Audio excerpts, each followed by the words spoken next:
Hey guys, welcome back to Game On. This is Just Justin today, giving you a review on a very highly rated DM's Guild 1/2-shot adventure called The Haunt. It is a game with about 100 reviews online, and it's got a 4.9 out of 5-star rating.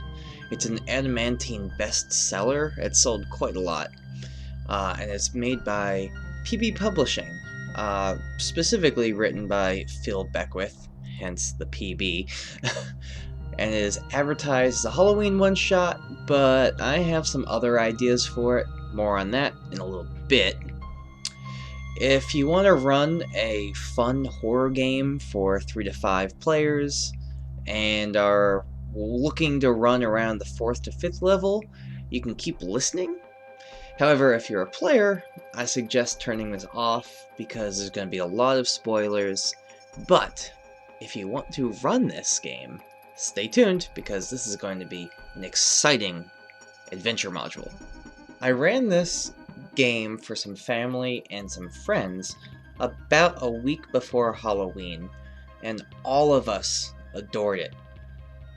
Before I go any further, I do want to say that I really liked the idea of the game and where it was going, and it was about 85 to 90% there. But it was just a little bit falling short where I had to add my own flair to it, and that's perfectly okay. I'm going to tell you what I did as well as what it normally calls for, so you can choose whether or not you want to go about changing it the way I did. So I ran this game for 4 4th level characters. It suggests 3 to 5 players from 4th to 5th level. I wanted to run it with 4 characters at 4th level because I thought it would be much more fun if it was a little bit more deadly. It's described and touted as a deadly game, and I just wanted to make sure it was living up to its name. It probably would have even if they were 5th level. However, with how I changed it, it was a little bit less deadly, but I'll get into that in a few minutes. The idea of this game is it's a haunted mansion where a general about a century ago, or maybe even centuries ago, you have the ability to kind of adapt it to whatever world you want. It employed a lovely advisor to help him fight an orc army who are attacking local settlers. I don't believe he realized that his advisor, Gertrude, was a night hag. And she basically got him to stop paying attention to his wife, and he kept on giving her more and more power, and let's just say that giving a night hag more power is not a good idea. No one really knows what happened after all of this. And this is kind of the idea of the players, is that they're going to the manor, be detectives, and basically find out what the heck happened. Is this place a haunted place? Is it not? Is it just tall tales? And that's the cool thing about this game, is that there's multiple different hooks. The game gives you a whole lot of hooks, such as stumbling upon it, a wizard telling you that he lost an apprentice who tried to go around there, and never came back. I personally used a homebrew where I told the PCs through a mayor of the town Sundabar, which I know is technically a dwarven stronghold, but I just changed it for the fun of it, that it was kind of a human settlement, and they were looking to prove that this wasn't a haunted house. They wanted to sell it, and the best way to prove that it's not haunted is to send some people there who will go and show that it is not haunted. So the idea of the game is basically going into this haunted house and watching events unfold via cutscenes, in a sense, of ghosts kind of going over what happened a couple hundred years ago. It's a very interesting way of playing it, a D&D game. I love Call of Cthulhu, so this gave me such a Cthulhu vibe that's why I went around and changed it up a little bit. And this is where I personally started my players, is they were in the town of Sundabar, and the mayor had summoned them because he wanted them to prove to the local area that this Montarthus mansion is not haunted, or if there is something there, bandits, someone pretending to haunt the place, or on the weird occasion that it might actually be haunted, fix the problem. If it's haunted, go do something about it. But they didn't really believe it was haunted. So, what did they do? They went around Sundabar asking people for rumors and information on this so-called haunted mansion. Some of these players were brand new to the game, and I'm so happy that they didn't just go and kick down the door. They actually stuck around and they tried to figure out some information.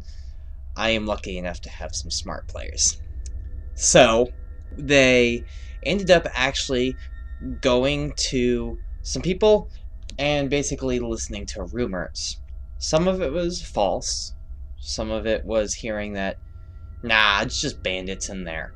Or some of it was true, that they see green light kind of coming from the top floor every once in a while, as well as visiting the town clerk to learn some more information. And this is where they got their very first handout. They got a letter from General Montarthus. I named him Oscar. And also they found a deed to a house in Sundabar, but the house was never claimed. So that gave them a little bit of information, wondering what the heck is going on here. Why would this person buy a brand new house and a whole bunch of land, but not come here? And why is it specifically for the lady? And with that, they were on their way. It was already dark, getting close to midnight, and it started to rain.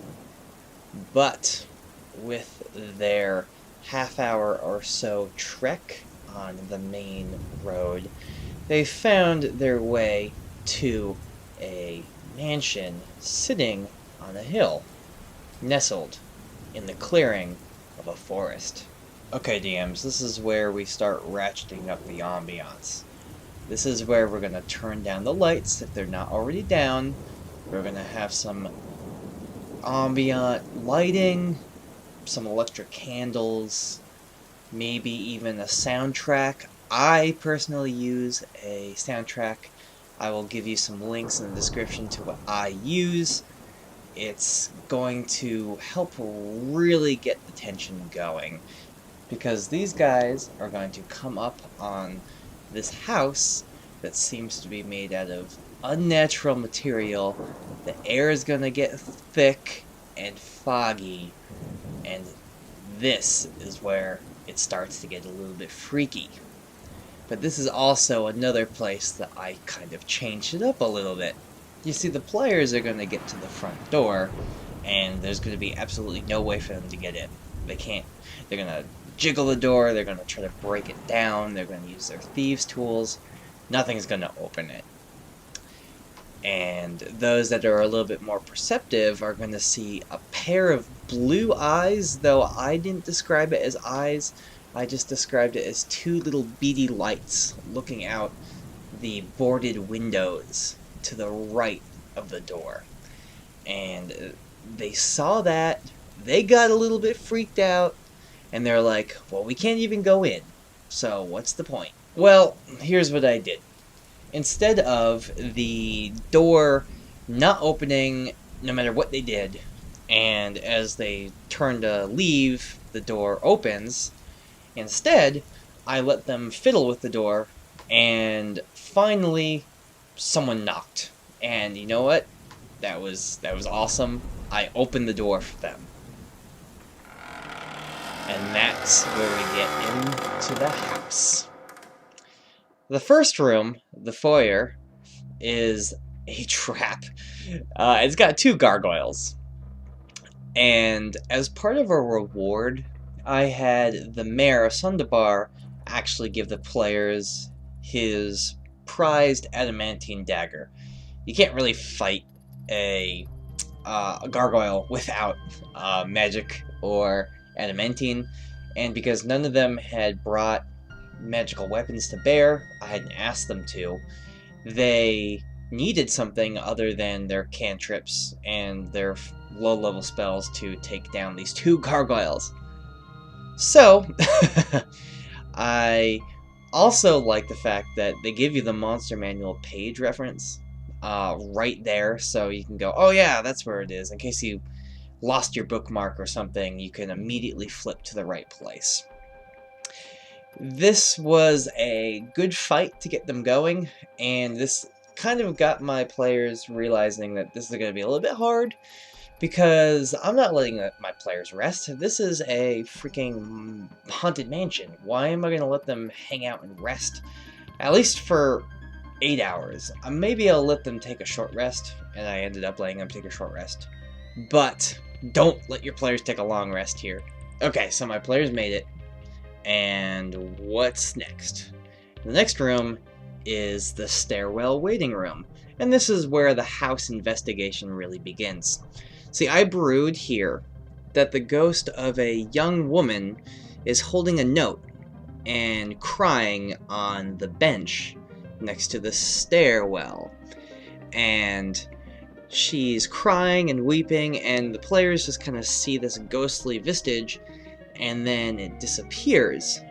But, making my props that I so like to do, I had one left there because it was as if she dropped it and no one picked it up since she dropped it 100 or so years ago.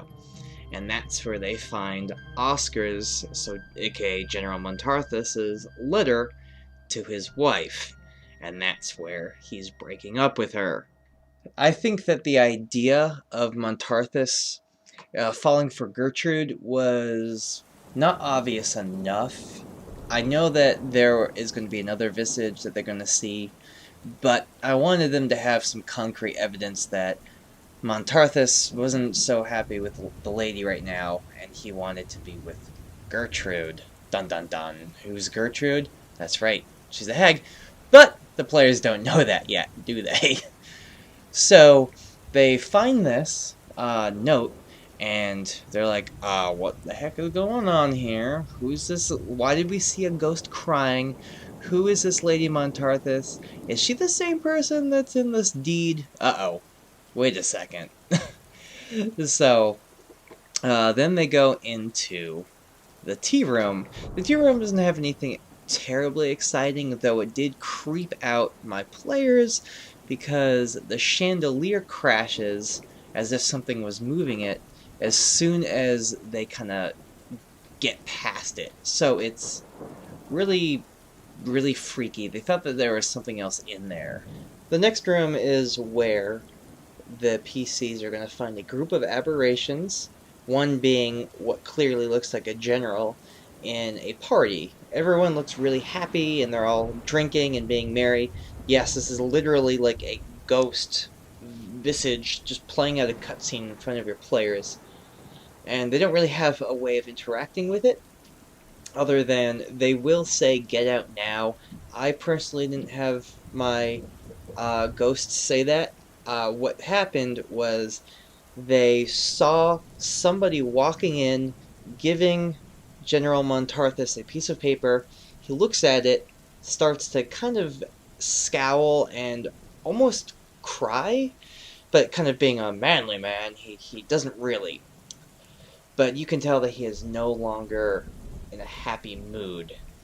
And that piece of paper is actually a piece of paper from one of the sergeants telling him that they found his wife dead.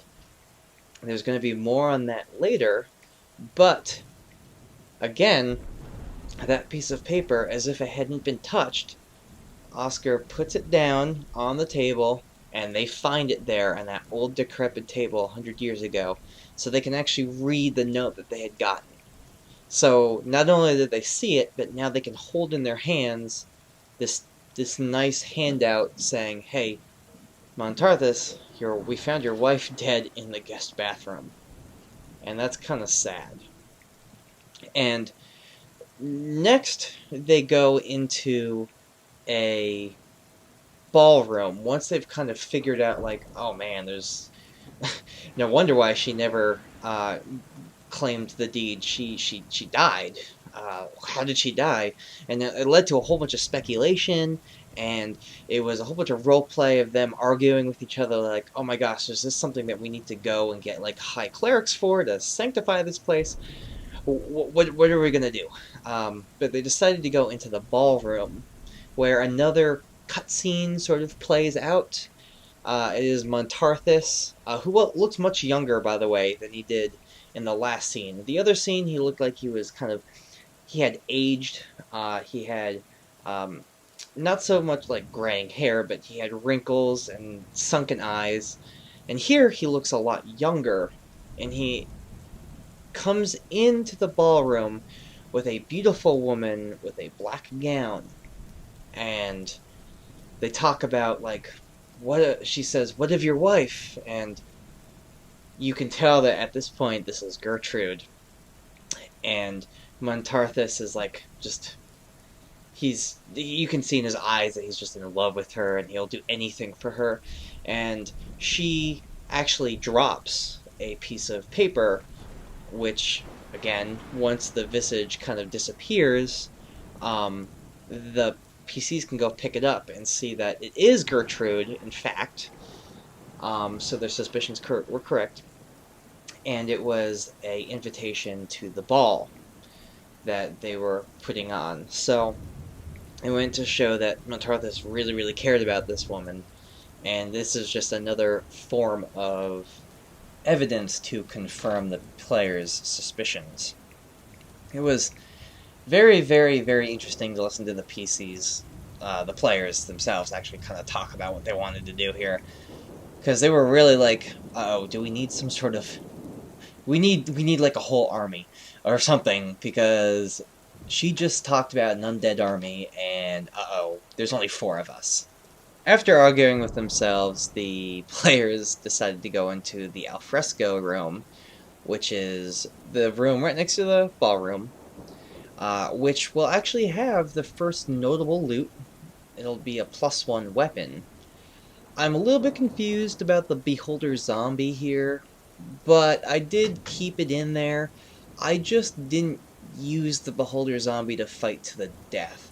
I know that if I did, it would have made the encounter a lot more hard, but I decided that the Beholder was there to guard the weapon, but he didn't have much of a stock in the battle here, so as soon as someone presented a holy symbol, it stuck around for 1 or 2 more rounds, and then it skedaddled because it didn't want to be anywhere near a holy symbol.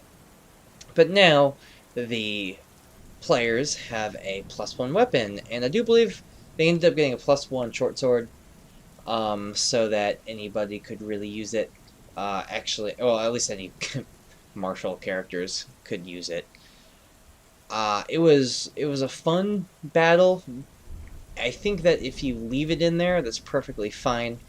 I just wanted to play up the fact that the Beholder zombie was just kind of there to scare the players. I didn't think it needed to fight to the death if they figured out a way to freak it out, which they did. At this point, I failed to mention the secret door that was in the stairwell waiting area. In the stairwell waiting area, really, there's just the statue of a griffin that they saw, but they didn't really do anything with. So they went back, because they're like, okay, well, what do we do now? And they touched the statue, and hey, lo and behold, it opens up a secret room. This is leading to a wizard's bedroom. So there was a wizard that lived here. And I really like the fact that PB Publishing put in this journal. I ended up not using the journal. The one thing that I really liked about it, with the fact that it's it's a handout that they give you. But I gave them more info than they than they would need, so this was just going to be extra, and I told them that there was a journal there, but there was very little for them to read. So I did print it out, but I burned it and I crumpled it up, and it was wet, so they could barely read it, to symbolize that it was basically falling apart. But it wasn't for nothing. They found a potion of healing in there and a potion of lesser restoration, but the module in there gives a potion of invisibility. Perfectly fine. I just changed it up a little bit. What ended up happening was in the spell practice room, which is the next room, which I really like the idea of just mannequins, just scorched from someone practicing magic. It made it feel like a lived-in house. I gave them a scroll of magic missile at 3rd level. Nothing too crazy, but I wanted to give them something else. So next, we move into what they call the library.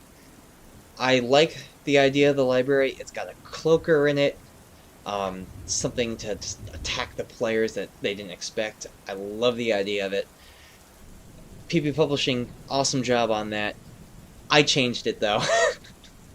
So, the library itself is awesome. It's fine. I made it Lady Montarthus's powder room. I switched it up. The reason is because I needed to somehow get the letter that she was writing to her parents into the player's hands. And why not leave it on her vanity? I still kept the cloaker in there, though, so that was a haunting and frightening fight, especially because the players were basically at half hit points or lower. This is, when they say that this is a deadly encounter, you know, someone dropped here. They were able to get back up, but it's living up to its name that this is a very hard module. Almost as hard, if not harder, than Death House in some situations. But they found Lady Montarthus's. This is where the players started to realize that Gertrude was something quite terrible. She can turn invisible, maybe? She said that her daughter Esther saw her turn invisible. She doesn't believe her, but that's when the players got their very first taste that this Gertrude is more than just a evil woman. There is something about her that is magical. And then, to make it a little bit more dark, I took the escape room and the courtyard and just turned it into one massive courtyard. And there, they found 2 burial sites. One epitaph was for Esther, one epitaph was for Lady Montarthus. But the Lady Montarthus burial plot was unearthed, as if from below ground, not above ground. Now this right here is homebrew. That's not actually in the game, but I thought it would be fitting to have, if Esther died, the daughter, and the wife died, why not have the gravestones? And why not have one of them unearthed? The spooky thing is that there's also a scarecrow in the courtyard, and the scarecrow comes alive as soon as the PCs start to investigate the unearthed grave. And the scarecrow doesn't attack, it basically comes alive and asks the players, will it be murder of passion or revenge? Is either worse? And then it cackles and crumbles to dust. So they got my players wondering, like, uh-oh, wait, did Lady Montarthus rise from the grave just to kill this Gertrude person? And again, this was homebrew, but I thought it added another layer to the spooky factor of this game. Again, it's already freaky enough, and not having this is perfectly fine, but the idea that Lady Montarthus rose from the grave to kill Gertrude really freaked my players out. So that was freaking awesome. Okay, so mind you now that the way to access upstairs is through a spiral staircase. I had it sealed off because I wanted to make sure that all of the downstairs was explored before they went upstairs. So basically, through semi-magical means, it was basically them coming back through the secret room that they were able to open up the sliding, moving piece of stone that was basically blocking the entrance to the stairs. There's a basement in this game. I didn't use it. I like the idea of the flesh golem. I did not use it. I did not want a... I hesitate to use this word. A funhouse style of haunted house. I didn't think that it fit in there, honestly. No, I'm not saying that it's bad and it's not designed to go in there. The way that I had been running the game, it didn't fit particularly well for me. So I just eliminated altogether the basement and the flesh golem puzzle. But the idea of the flesh golem puzzle is pretty neat, having to figure out, as players, riddles and math riddles under pressure is kind of freaky, just as a player, because sometimes recognizing patterns under duress is not something that I'm at least personally good at.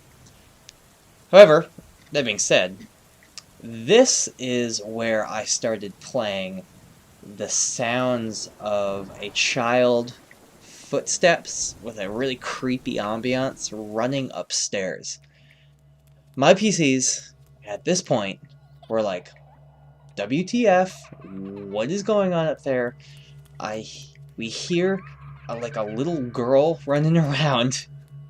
What is that? That is freaky. And it was the doll. That doll, let me tell you, before you go up there, you're gonna really want to know how to roleplay this doll. And PB Publishing did a great job of making a monster that scares the DM. The fact that I have this doll that I can just jump out at them in shadows and just stab at them and then come back is freaky. And I'm laughing now, but even during that time, it was just with the right ambiance and the right players getting into the mood and into role playing. It was scary having a little doll running around with a sharp knife stabbing players that they couldn't really do much with. So basically, understand that you're going to be using this thing, and all throughout the upstairs, it's just going to jump out of the shadows and stab someone for a couple of points of damage. And once they get upstairs, they're still going to hear the running and giggling. I played the sound effect all throughout the upstairs. And they find themselves in a hallway with this necrotic green glow moving through it. The guest rooms, the first rooms that they go into, have face spiders. My PCs basically made quick work of the face spiders. I think we had a bard, so we had the ability to throw fairy fire, and just it made it a little bit easier to kill them. They had basically been saving their spells. They decided it would be more fun to go through this game without taking a rest. I think I might have accidentally said beforehand that they did take a rest. That was because they were arguing with themselves with taking a rest, but they ended up not taking one. So if I said that they did take a rest, my apologies. I did not mean to say that. They were arguing that. And it just made for a much more scary game because they were all running around getting stabbed at by a doll with it slowly whittling down their hit points. So they took out the face spiders pretty quickly. And in the guest washroom, this is where I changed things up. See, in the guest washroom, there is supposed to be a kind of a ghostly visage of a body, but it didn't really say who it was.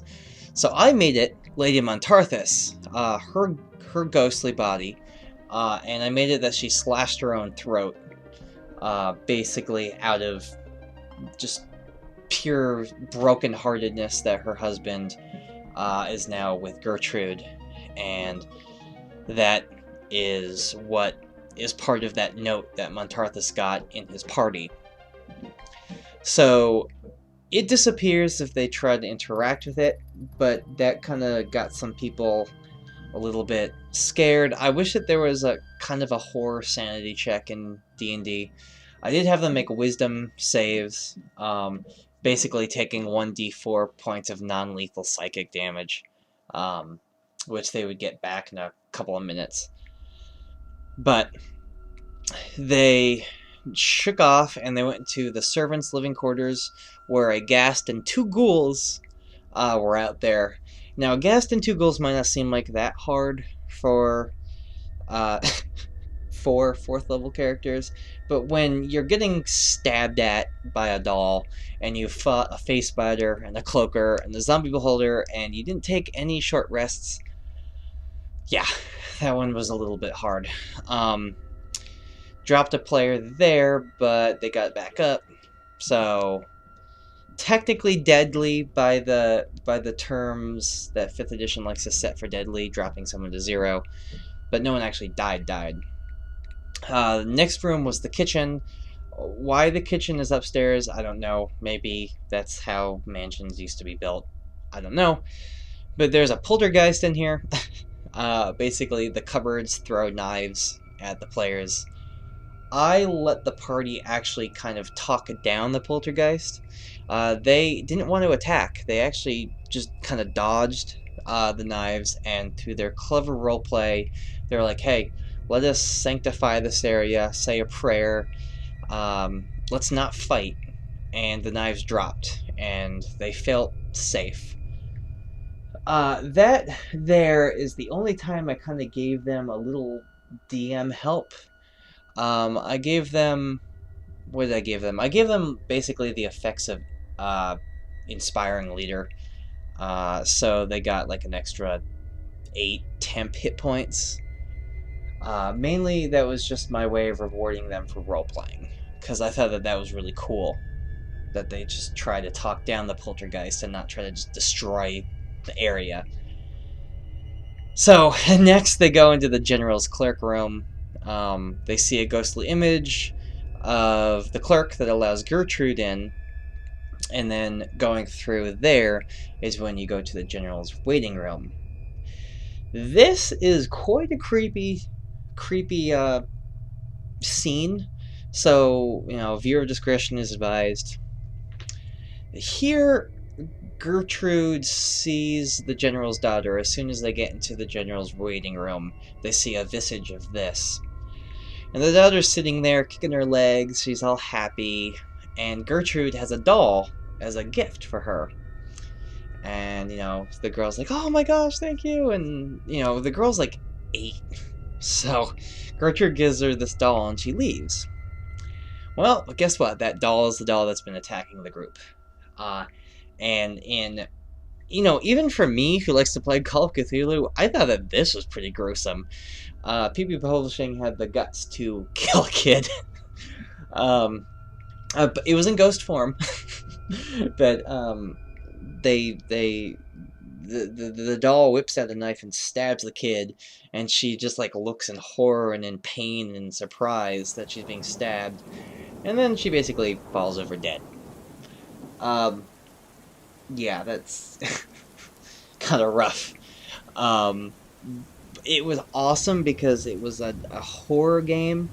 Again, killing kids is kind of not a cool thing to do, but again, it was in kind of like a flashback visage, so if you want to tone it down a little bit, don't show that.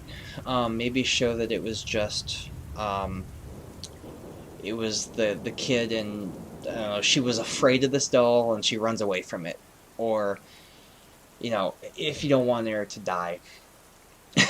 But yeah, so this point, this is where the doll is, because the doll is actually laying there after the end of this cutscene, and this is where the players can actually kill the dang thing, and they do.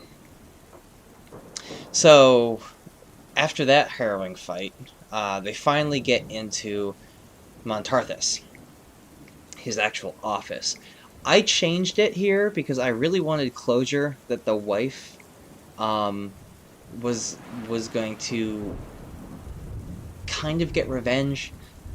This is all homebrew at this point, where Lady Montarthus actually jumps into the fight. So basically what happens is that as the rules are written, Gertrude, the hag, that they now know as a hag, basically has Montarthus in this room with her wondrous item, the Leeching Stone, and he's kind of in a pseudo-stasis. He's like alive but not. And Gertrude summons ghouls and ghosts to fight, and I just had her summon some more so that all the PCs were stuck with a ghoul to fight. And then this is where Lady Montarthus jumped in, and she ended up fighting Gertrude basically to the death, while the players are trying to help her, but also take out Montarthus. And some of the good players were also like, oh no, she's a zombie, we gotta kill Lady Montarthus too. Basically, Gertrude got destroyed by Lady Montarthus. I know that that seems kind of anticlimactic, but at this point, I didn't really want the story to be about the heroes fighting, being the heroes. I wanted the story of Lady Montarthus kind of getting revenge. And General Montarthus basically falls down and disappears, and that's when the room and the house starts to fall in itself. So you gotta make deck saves, you gotta jump out of windows, or you gotta try to do whatever you can to get out of this crumpling house that'll eventually do 1d100 plus something damage to you. So you gotta get out of there. And I ended it with my players seeing two blue lights, very similar to the doll's eyes, just as the sun is rising, run into the woods. So there is a second part to this story if they would like to play it. Kind of scary. So my final takes. This game is good enough to run the way it is written. I chose to make it more of an investigation style game. However, I think this module is a great alternative to Death House. So I've run Death House way too many times because I've run Curse of Strahd. I've run Death House as a couple Halloween one-shots for people. Let me tell you this. I know that it's designed to get players from 1st to 3rd level, and this is designed to get players from 4th to 5th. But if you're willing to have your players come into Barovia just a little bit higher level, this is a great way to bring them in. Gertrude, she can be one of the night hags from, spoiler alert, she can be one of the hags from the Dream Pies bone mill. So Montarthus was one of Strahd's old generals. This is another great way to get yourself into Barovia. I think it's a great other way of getting there. And how about this?